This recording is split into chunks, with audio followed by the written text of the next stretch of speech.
လုံးပဲမင်္ဂလာပါချင်းစုံရဲ့ IT Knowledge Sharing ကနေပြန်လဲကြိုဆိုလိုက်ပါရခင်ဗျာ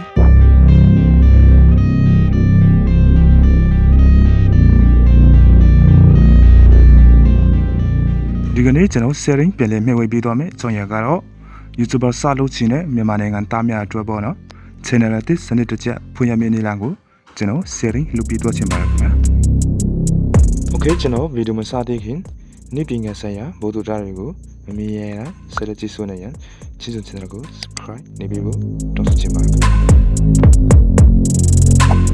ဟုတ်ပြီကျွန်တော်တို့မြန်မာနိုင်ငံသားတွေအတွက်ပေါ့နော် YouTube channel စဖွင့်မယ်ဆိုရင်တည်ထားရမယ့်အချက်ကတော့ Gmail account တစ်ခုလိုအပ်ပါမယ်ပြီးရင် YouTube channel ကိုလည်းနိုင်ငံပြောပြရပါမယ်ဘာဖြစ်လို့နိုင်ငံကိုပြောင်းဖို့လိုအပ်နေတာလဲဆိုရင်တော့မြန်မာနိုင်ငံထက်ကအစိုးရတွေဟာ YouTube နဲ့စာချုပ်မချုပ်ထားလို့ဖြစ်ပါတယ်အားကြောင့်နိုင်ငံကိုပြောဖို့လိုနေတာပါဘာပဲဖြစ်ဖြစ်နိုင်ငံကြော်ခွဲပြီးလို့ရသေးလို့တော်သေးတာပေါ့နော် Gmail account ကိုတော့လူတိုင်းမှာရှိနေထင်ပါတယ် Okay မိတ်ဆွေတို့က YouTube channel စဖွင့်တော့မယ်ဆိုရင် Opera browser ဒါမှမဟုတ် Chrome browser ကိုပဲသုံးပြပါအခုကျွန်တော်ကတော့ Chrome browser ကနေပဲလုပ်ပြပြတော့ပါမယ်နော် Chrome browser ထဲရောက်ရင် search bar မှာ youtube.com လို့ရရှိလိုက်ပါ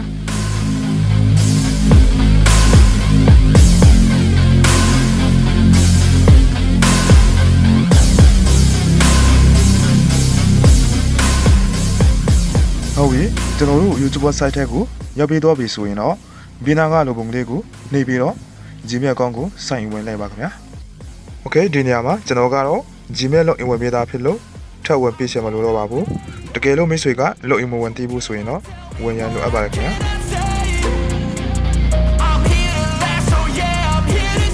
အရင်ဦးဆုံးမှာကျွန်တော်တို့ channel တစ်ကိုစဖွင့်ရပါမယ် channel တစ်ဖွင့်ရင်ဘီနာကလိုပုံလေးကိုနှိပ်မယ်ပြီးရင် your channel ဆိုတာကိုထပ်နှိပ်ပေးပါဟုတ်ပြီဒီနေရာကတော့ channel နာမည်ထည့်ရမယ့်နေရာဖြစ်ပါတယ်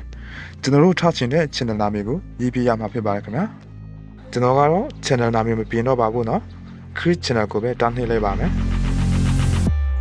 Okay ကျွန်တော်တို့မြန်မာနိုင်ငံကနေ channel တစ်ခုတော့ရပါပြီဗျာဆိုတော့ channel တစ်ကိုနိုင်ငံပြောဖို့ပဲလိုပါတော့တယ်ကျွန်တော်တို့နိုင်ငံကိုဘယ်နေရာမှာတော့ပြောရမလဲဆိုရင်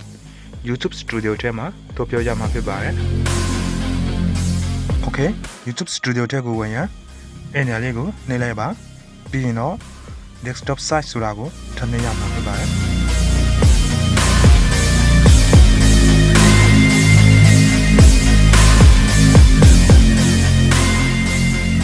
ပြီးရင်တော့ဘီနာကလိုပုံလေးကိုထပ်နှိပ်ပါ YouTube Studio ဆိုတာကိုခဏလေးဖြည့်ထားပြီးတော့ဟုတ်ပြီအဲ့လိုပေါ်လာရင် Open New Tab ဆိုတာကိုနှိပ်ရမှာဖြစ်ပါတယ် Okay အဲ့နေလေးကိုနှိပ်ပြီးတော့ခုနကကျွန်တော်တို့ဖွင့်ထားခဲ့တဲ့ Open New Tab Window ရှိပါတယ်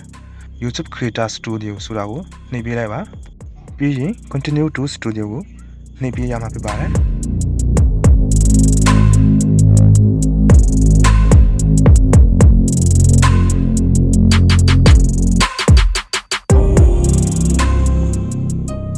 Okay နိုင်ငံပြောမယ်ဆိုရင်$S နေရာကိုနှိပ်ပါဒါကတော့ location မှာမြန်မာနိုင်ငံဖြစ်နေတာကြောင့် monetization ရှောက်လို့မရပါဘူးအားကြောင့်နိုင်ငံပြောရန် update location ဆိုတာကိုနှိပ်ပြီးတော့ monetization ရထားတဲ့ကြိုက်တဲ့နိုင်ငံမှာထားနိုင်ပါတယ်ခင်ဗျာအဲ့ဒီမှာ country and residence ဆိုတာကိုနှိပ်ပါ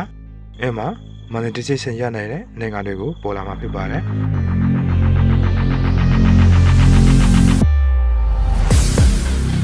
ကိုကျရဲ့နိုင်ငံကိုယူပြီးတော့ပြီဆိုရင် save ကိုနှိပ်ပါ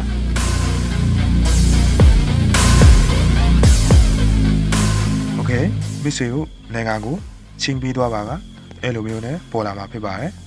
ဆိုတော့ YouTube နဲ့ဝင်ငွေစဆရာဖို့ဆိုရင် subscriber 1000ရဲ့ watch hour 4000စီရမှာဖြစ်ပါတယ်ပြီးရင် YouTube ရဲ့ community guideline ကိုပါလည်နာပေးရမှာဖြစ်ပါတယ်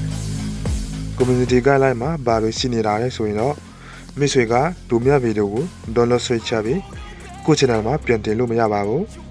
တကယ်လို့မိတ်ဆွေကဒုမြဗီဒီယိုကိုပြန်တင်လိုက်တယ်ဆိုပါစို့ဗီဒီယိုအရင်တင်တဲ့သူပိုင်ရှင်ဟာ copyright holder ဖြစ်ပါတယ်သူတို့က complaint လုပ်လိုက်ရင် Missue channel strict team မှာဖြစ်ပါတယ်ဆိုတော့ strict 3ချိန်မိပါက Missue channel ဖြတ်ချခါရမှာဖြစ်ပါတယ်ခင်ဗျာအားကြောင့်တို့မြဗီဒီယိုကို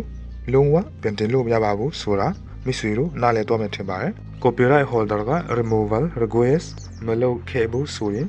Missue channel က strict မထည့်ပါဘူးဒါပေမဲ့ monetize ရောက်တဲ့အခါမှာ Missue channel reuse content နဲ့ညှိမှာဖြစ်ပါတယ် reuse content မှာတို့မြ music အတန်ကို copyright မရှိရင်လည်းပြန်တင်ပြလို့မရပါဘူးဟုတ်ပြီအဲ့လောက်နဲ့ဆိုရင် Missue တို့နားလည်တော့မယ်ထင်ပါတယ် Okay ဗီဒီယိုတင်ချင်တယ်ဆိုရင်အပေါ်က upload ကိုနှိပ်ပြီးဒီနေရာမှာ select file ဆိုတာနှိပ်ပါ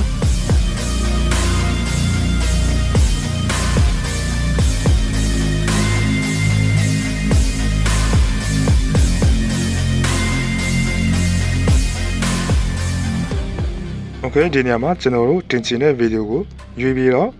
တင်လို့ရပါပြီခင်ဗျာ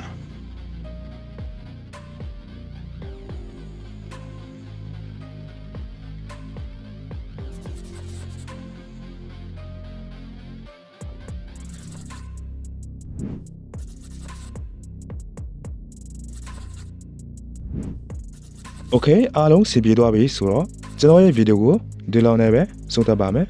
ဗီဒီယိုကိုကြည့်ရှုပြီးတဲ့မိတ်ဆွေများအားလုံးကိုကျေးဇူးထူးတင်ပါတယ်ခင်ဗျာ